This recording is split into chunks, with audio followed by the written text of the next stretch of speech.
Hey, welcome to Coaching Changes Lives. So glad you can join us this coming week. And really excited because today we're going to talk about coaching presence.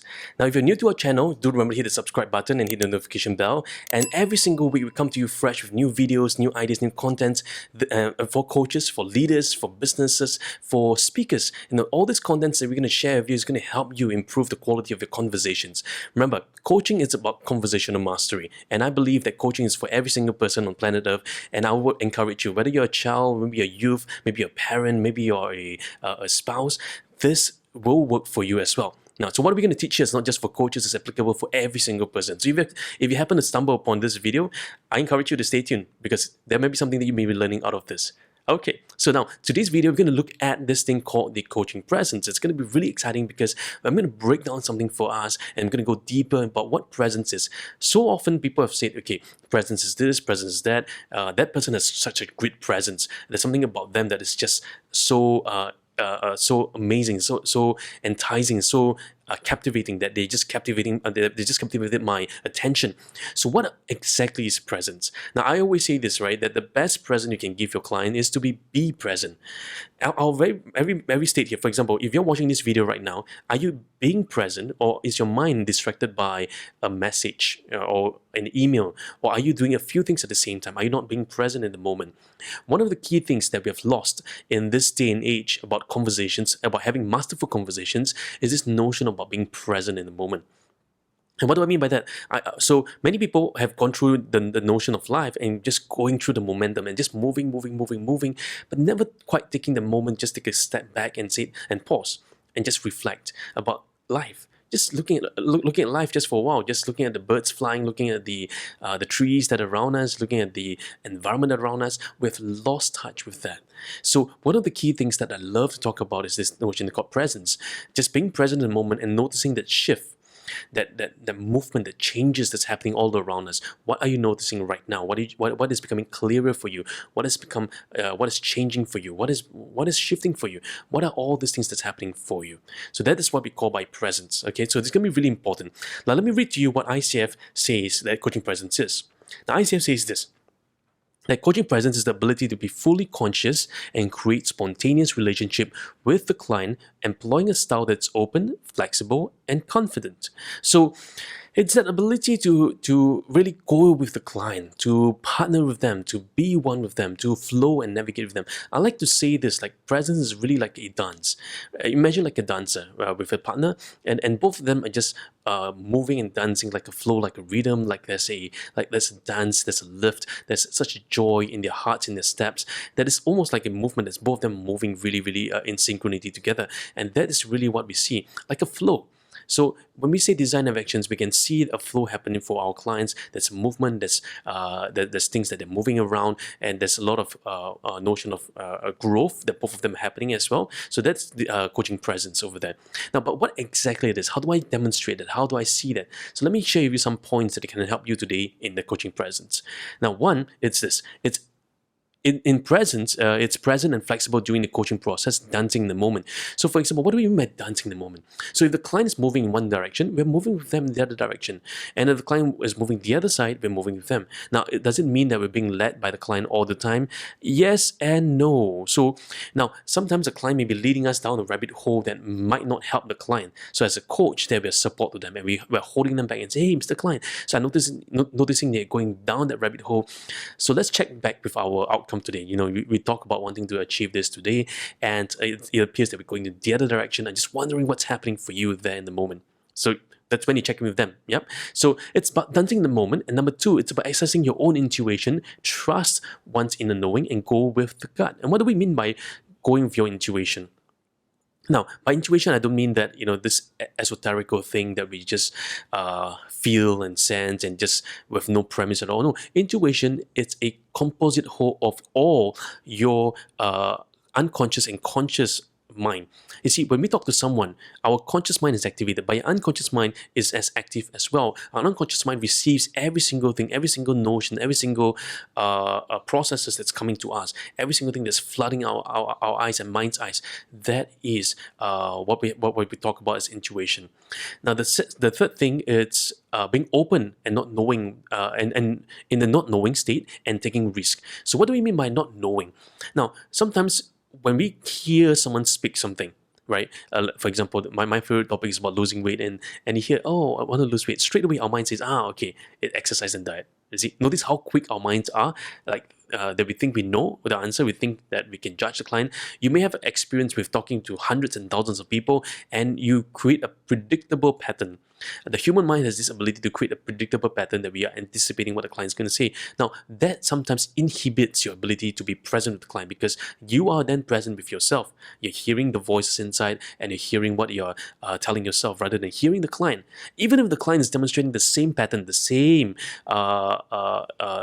behaviors that as many of your other clients have experienced and behave, we want to still remain that neutral state. We want to still remain that that state of know nothing, right? And we want to be able to take risks in the process. Yep, just taking risks in the process. Now, the next area is also to see many ways to work with the client and choose in the moment what is the most effective for them. So in a moment of dance, what is the most effective for them? How do we dance? How do we meander? How do we move about with them? How do we actually go move in the pattern, in the flow process with them? What would work best for them? How do we do that? So we want to see many ways to work with the client. So for example, sometimes the client only sees one way. But for us as coaches, we may see more than one way. And that gives us an opportunity to really help the client explore much more, much further. And expanding that horizon will allow the client to see, hey, actually, that's not just one way. And being in the moment allows us to detect, shifts, energy shifts, language shifts, emotion shifts. Whenever that happens, we want to reflect back to the client and say, Mr. Client, I'm noticing a little shift there.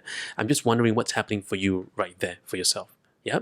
Now, the next one, it's about using humor effectively to create lightness and energy. So sometimes it's not about laughing, it's not about giggling, right? It's not about ha ha ha. It's not about that. It's about creating contextual humor and laughing with the person. Now, if two persons can laugh together, that's a deep sense of rapport. But we're not laughing for the sake of laughing. We're not creating humor for the sake of creating humor. But doing it at the right moment, respecting now. You see, the danger about doing humor at the wrong time will be you break rapport. The client will be wondering, are you laughing at me? Are you mocking me? Now, so it's going to be very important for us to sense when is the right and appropriate time for us to throw that there for the client. When is the right time to actually give that to our client? So not all the time it's the right time for you to give him. How do we know? Now, I always say this: if you're not sure, then err on the safe side. Right, err on the safe side. You will know as you begin a conversation when rapport hits. At that moment, you can laugh and you can have a joy together. You can create humor together. That's great. That's wonderful. That's deep. The next area is confidently shifts perspective and experiments with new possibilities for own action. So what we want to do is, in the process of creating awareness and also coaching presence, is about, hey, how else can we see this? Let's be curious. Let's just explore. Let's just expand. Let's just be curious about this whole thing that we're just talking about today. How else could we see this? How differently can we see this? What could be different? What could be new? What could be fresh for us? What could we get out of this whole process? So just being curious. Just have that. Just like little child, be curious, be insatiable of things about this notion about exploring and everything. Yeah. Number 7, it's about demonstrating confidence in working with strong emotions and can self-manage and not be overpowered or enmeshed by the client's emotion. So it's really about sometimes the client may come forth very strongly. They may be upset about things. They may demonstrate certain things. So if you want to see a demonstration of how I do that, do watch one of our videos called Deep Inner Work Coaching Demonstration. In there, we could see the client was becoming a bit strong in emotions, all right, becoming a little bit frustrated. But how do we navigate that? As a coach, we maintain our state. Never let the client's emotion overwhelm us. We just maintain our state, experience the process, enjoy the process, and go with the flow with the client. That's going to be very important as well. Okay, good. So these are the 7 points for creating presence. Now let's take a look deeper as well. I want us to see this thing called the ICF competency rating list so that you understand different levels of mastery of this particular skill set. Now, is there something beyond that? There is, right? So I hope to create more videos in presence. So stay tuned as well, because this is just touching the surface. I'm going to go deeper in each one of these points over the next several videos as well. So do remember, if you have not if you've not subscribed to this channel, do remember to hit the subscribe channel, share with your friends, post them on Facebook, on LinkedIn, on all other platforms. I would love to have more people to get to know and hear our content as well. So let's take a look at this now. One thing we want to be clear, I'm going to show us these are different levels, right? The ACC level, PCC level, MCC level, which are different levels of mastery of the skill set. So what we want to do is always being curious, trusting your gut, experimenting, using humor. So if we look at the ACC level, it says is that coach attends to the client's agenda but attached to their performance, and therefore presence is diluted by the coach's own attention to self. So sometimes we are so focused on self that we don't actually we're not actually present with the client. We're present with ourselves and the client. And the coach substitutes thinking and analysis for presence and responsiveness. So whenever the client says something, you're just thinking, analyzing, okay, what's that? When that happens, when you have a lot of internal dialogue, you know you're at this level of competence. Now, as you get higher, let's take a look at the MCC level. It says this, right? Coach is completely connected observer to the client. You are like the shadow with the client. You're like the mirror of the client. The connection is to the whole to the whole of who the client is and how the client learns and what the client has to teach the coach. So it's really about now the client becomes the teacher in the process. We thought that the coach is the teacher. No, that the client is the teacher. The client is going to teach the coach. What are they learning? What is becoming clear for them? And the coach is ready to be touched by the client and welcomes signals that creates resonance for both the coach and the client. Now, that's beautiful. When that effect happens, we can sense the client, we can feel the client, we can sense what's happening in the process. And that's something really, really powerful. And the coach evidence a complete curiosity that is undiluted by a need to perform.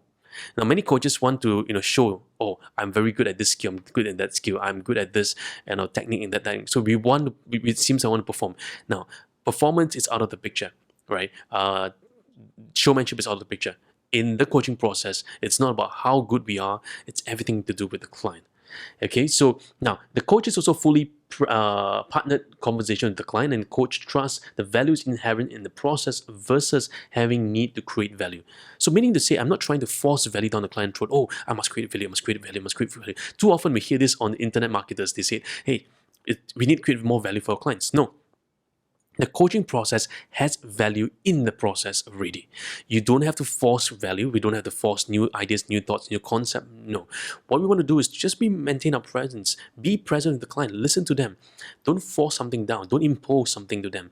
Keep it clean. Sometimes I call it clean coaching or clean languaging, where we don't impose something on the client, right? We just keep every single thing clean, respecting the client's worldview, honoring the process, and moving with the client and moving with the rhythm with the client. And that's going to be very key, very important in the whole coaching process.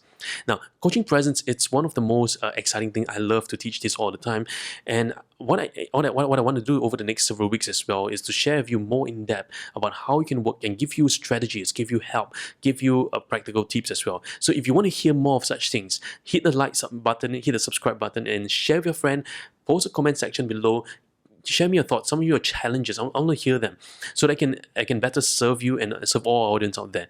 Now, one of the things I would always say this, first person to be present with is your real self. Take some time today and say, hey, when I reflect on my own conversation, what is becoming clearer for me? What am I missing?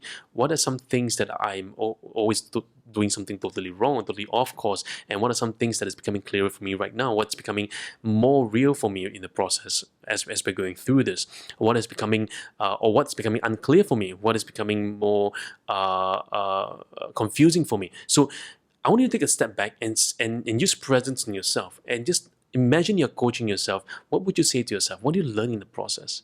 Okay, just take a pause and a moment for that and allow yourself to experience that.